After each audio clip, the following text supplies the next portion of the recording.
Kita boleh cakap yes, ekonomi memang terkesan dan pelbagai, tapi still ada orang boleh membeli. Sekarang dunia sangat-sangat kompetitif. Market behavior sebelum PKP dan selepas PKP totally 360 switch. Memang berbeza. Tapi pada hakikatnya, nak tak nak, dia bukan kekuatan hanya pada konten itu sahaja. Ia perlu ditolak dengan iklan. Kok mana pun kau nak reach people,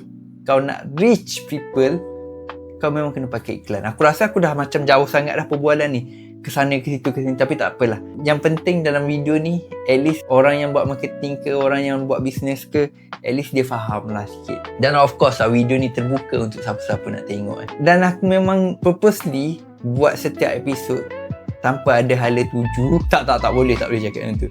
Dan aku terpaksa lah buat episod ni tanpa hala tuju. Sebab kalau aku nak tunggu ada hala tuju, aku tak buat. At least apa yang aku cakap ni adalah something. So as a business owner, sambung balik, as a business owner, memang nak tak nak kau kena ada team, kau kena ada orang yang buat marketing untuk kau. Sebab sekarang dunia sangat-sangat kompetitif. Market behavior sebelum PKP dan selepas PKP totally 360 switch. Memang berbeza. Memang kalau kita as a consumer, kita tak perasan benda ni.